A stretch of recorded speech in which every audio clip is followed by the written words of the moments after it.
अस्सलाम वालेकुम my dear viewers. आज जो हम टॉपिक डिस्कस करेंगे वो है बेसिक स्टैटिस्टिकल कॉन्सेप्ट का चप जो कि चैप्टर नंबर 2 है 8614 का पार्ट नंबर 2। जैसे कि मैंने प्रीवियस वीडियो में आपको बताया था कि मैं जो है वो टाइप्स ऑफ सैम्पलिंग को डिटेल में डिस्कस करूँगी, तो इसके पहले मैं ओवरव्यू दे दूँ कि पॉपुलेशन क्या होता है। पॉपुलेशन जो है वो ओवरऑल जो एक लार्ज नंबर ऑफ इंडिविजुअल्स होते हैं, कलेक्शन ऑफ इंडिविजुअल होते हैं, जो रिसर्चर्स ये चाहता है कि हम जो है वो एक रिसर्च करना चाह रहे हैं इस पॉपुलेशन में, तो वो लार्ज जो है वो इंडिविजुअल्स होते हैं, लार्ज कलेक्शन ऑफ इंडिविजुअल्स होते हैं। इसमें के अलावा सैंपल क्या होता है, सैंपल एक स्मॉल जो है वो small and representative part of individual होता है having same attributes and characteristic is called sample. Sample में ये होता है कि जो पॉपुलेशन है, पॉपुलेशन के अंदर से हम कुछ इंडिविजुअल्स को सिलेक्ट कर लेते हैं। वो टेक्निक्स आगे हम डिस्कस करेंगे इन डिटेल में, तो उनको क्या कहते हैं, उसको कहते हैं सैंपल। सैंपल क्या है कि is a simplify and subset और सब ग्रुप ऑफ पॉपुलेशन। अब जो ये भी पॉपुलेशन का पार्ट है, ये देखिए पॉपुलेशन ये इस तरह होती है जैसे कि ओवरऑल जो है लो इंडिविजुअल्स, जबकि सैंपल क्या है, सैंपल में हम जो रेड कलर को आप देख सकते हैं कि हम इस तरह सेलेक्ट कर लेते हैं सैंपल, तो किसी भी इंडिविजुअल को तो इसको सैंपल कहते हैं। Measures use to describe the population, जो जहाँ जिससे हम पॉपुलेशन को डिस्क्राइब करते हैं वो क्या है, वो है पैरामीटर, जबकि जिससे हम जो है वो सैंपल को मेयर करते हैं उसको कहते हैं स्टैटिस्टिक्स। अब क्या है कि types of sampling, probability sampling है और नॉन प्रोबेबिलिटी सैम्पलिंग है। प्रोबेबिलिटी सैम्पलिंग वो होती है जिसमें each individual in chosen with non probability. इसमें पता है क्या होता है, प्रोबेबिलिटी सैम्पलिंग में सिंपल सी बात है कि जो जितने भी हम सेलेक्ट कर रहे होते हैं ना पॉपुलेशन में से, वो उनको इक्वल चांस होता है कि उसको सिलेक्ट किया जा सके for uh sampling. This type of sampling is known as random sampling and representative sampling and depend on objective judgment. इसमें पता है क्या होता है कि जितनी भी ये आगे नीचे टाइप्स दी हुई है ना, इसमें ये होता है कि इक्वल चांस दिया जाता है इंडिविजुअल्स को कि वो अपनी उसके ऊपर हम जो रिसर्चर्स हैं वो रिसर्च कर सकें। आगे इसकी टाइप है simple random sampling. Simple random sampling में क्या होता है कि all elements are considered and each have equal chance to be selected. अब इसमें क्या होता है, रैंडमली जैसे टोकन सिस्टम होता है, इसमें लॉट क्या करते हैं कि कोई भी एक बाउल लेते हैं, उसमें हम जो है वो जितने लोग हैं सेलेक्ट किए होते हैं उनको जितनी भी पॉपुलेशन है उनको उस बाउल में उनके नेम लिख के डाल देते हैं, और उनमें से हमने ऐड जैसे कि हम 50 पॉपुलेशन इंडिविजुअल्स हैं, तो 50 में से हमने 10 लेने हैं, तो उस उन सब 50 के 50 इंडिविजुअल्स के हम नेम लिख देंगे, उन लोगों के नाम लिख के उस बाउल में डाल देंगे, और फिर जो है वो उसमें से 10 जो है वो पर्चियाँ निकाल देंगे, तो जो 10 पर्चियाँ होंगी वो एज अ हमारा क्या है सैंपल सेलेक्ट हो जाएगा। तो उसको क्या है, ये बहुत सिंपल रैंडम सैम्पलिंग, लेकिन इसका ये होता है ये बहुत ईजी होता है, लेकिन इसका डिसएडवांटेज ये होता है कि ये लार्ज पॉपुलेशन पर अप्लाई नहीं हो सकता।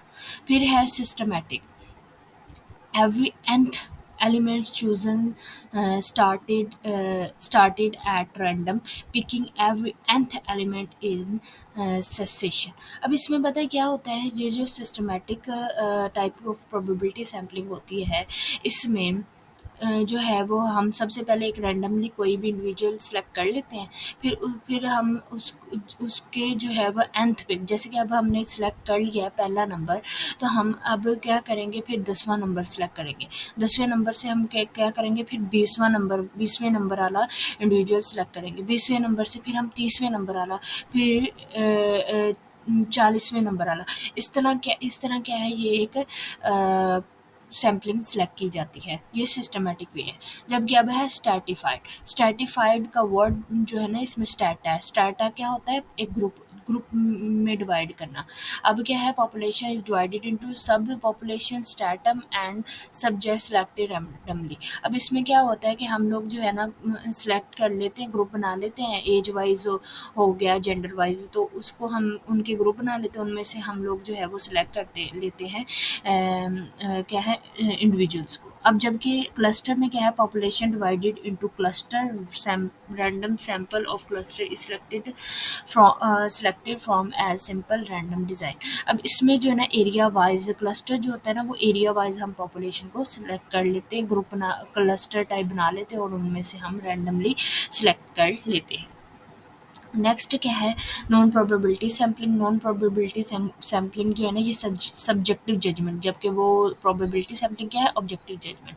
इसमें क्या आता है, it is a process where probabilities can not be design to the individuals objective. उसमें प्रोबेबिलिटी सैम्पलिंग में हम नोन जानते होते हैं हमारे, हमने किससे डाटा सेलेक्ट लेना है, किससे नहीं लेना, किससे हमने अपने सैम्पल्स कलेक्ट करने हैं। लेकिन इसमें जो है ना क्या है कि हमें बिल्कुल भी कुछ नहीं पता होता। इसमें क्या होता है, it means that samples are gather in a way does not give all individuals in the population equal chances of being selected, जो कि इक्वल चांस हो सिलेक्ट करने के। इसमें इक्वल चांसेस पॉपुलेशन को नहीं होते। इसकी कितनी टाइप्स है, convenience sampling, judgmental sampling, quota sampling and snowball sampling. Non probability sampling की जो फर्स्ट टाइप है वो है कन्वीनियंस सैम्पलिंग।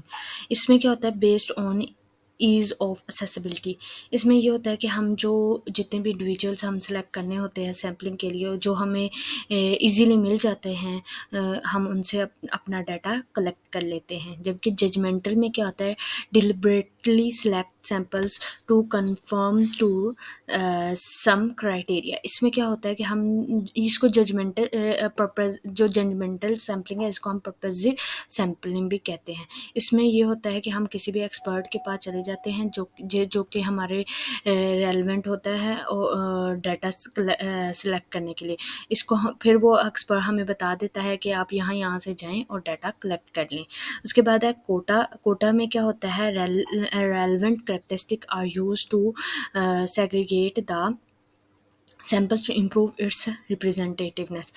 इसमें कोटा सिस्टम होता है। Quota system as we know कि क्या होता है कि जिसमें हम जेंडर, अगर हम जेंडर ले रहे हैं तो उसमें हम ये देखते हैं कि हमने 40% फीमेल लेनी है और 45% जो है वो 40% फीमेल लेनी है, तो 60% हमने मेल लेनी है। लेकिन अगर देखा जाए चिल्ड्रंस के बारे में, चिल्ड्रन में भी ये होता है कि हमने चिल्ड्रन जो है वो इतने लेने हैं, इतनी परसेंट लेनी है फीमेल, इतनी परसेंट लेनी है मेल, इतनी परसेंट। एज वाइज भी कर सकते हैं कि एज वाइज हमें इतने इंडिविजुअल से लेना है, इतने इंडिविजुअल से हमने इतना लेना है और इतना है। ये कोटा सिस्टम कहलाता है, जिसकी कुछ करेक्टरिस्टिक्स होती हैं और उनको हम क्या करते हैं, एज अ प्रूव देते हैं इट्स रिप्रेजेंटेटिवनेस में। Refers by the current sample elements. Snowball में ये होता है कि हम किसी एक को जो है वो सैम्पल सेंड करते हैं और वो आगे जो है वो आगे भेजता है उस सैम्पल को, उस सैम्पल्स को वो बंदा फिर आगे भेजता है। इसमें ये होता है कि अब जैसे कि हमने एक जो है वो इंडिविजुअल को किसी भी इंसान को जो है अपने सैंपल भेजा कि वो हमारे जो है वो डाटा कलेक्ट कर ले, तो वो इंडिविजुअल वही इंडिविजुअल अपने किसी रेलेवेंट लोगों को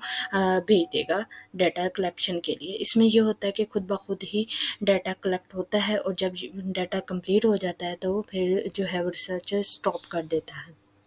that's all, thank you, kindly subscribe my channel.